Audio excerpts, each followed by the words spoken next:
ഇനി നമ്മൾ നോക്കാൻ പോകുന്നത് മൊറാഴ സംഭവമാണ്. അപ്പോൾ മൊറാഴ സംഭവത്തിൻ്റെ ബാക്ക്ഗ്രൗണ്ട് സ്റ്റോറി എന്ന് പറയുന്നത് 1934 ഗാന്ധിജി നിയമലംഘന പ്രസ്ഥാനം പിൻവലിച്ചു.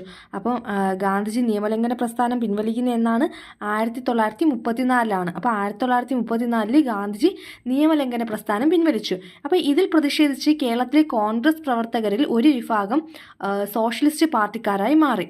അപ്പോൾ അങ്ങനെ 1934 ഗാന്ധിജി നിയമലംഘന പ്രസ്ഥാനം പിൻവലിച്ചതിനെ തുടർന്ന് ഇതിൽ പ്രതിഷേധിച്ച് കേരളത്തിലെ ഒരു സംഘം കോൺഗ്രസ് പ്രവർത്തകർ ഏത് പാർട്ടിക്കാരായിട്ടാണ് മാറിയത്?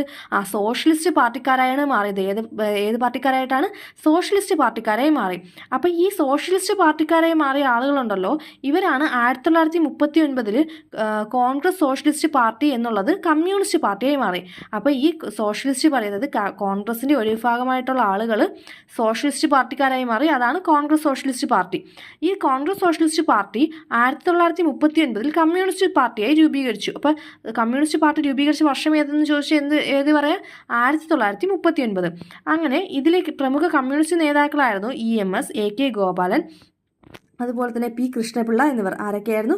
EMS, AK Gopalan, P Krishnapillai എന്നിവരൊക്കെയായിരുന്നു ഇതിലെ പ്രമുഖ നേതാക്കൾ. അവർ കർഷകരെയും തൊഴിലാളികളെയും സംഘടിപ്പിച്ച് ജന്മിത്വത്തിനും ബ്രിട്ടീഷ് സാമ്രാജ്യത്തിനുമെതിരെ സമരസജ്ജരാക്കി. അങ്ങനെ ഇവരെന്ത് ചെയ്തു? കർഷകരെയും തൊഴിലാളികളെയാണ് സംഘടിപ്പിച്ചത്. ആരൊക്കെയാണ്? കർഷകരെയും തൊഴിലാളികളെയും സംഘടിപ്പിച്ച് ജന്മിത്വത്തിനും അതുപോലെ തന്നെ ബ്രിട്ടീഷ് സാമ്രാജ്യത്തിനുമെതിരെ സമരസജ്ജരാക്കി. ഇനി അടുത്ത മൊറാഴ സംഭവം. അപ്പോൾ ഇതോടനുബന്ധിച്ച് നമുക്ക് പഠിക്കേണ്ടതാണ് മൊറാഴ സംഭവം.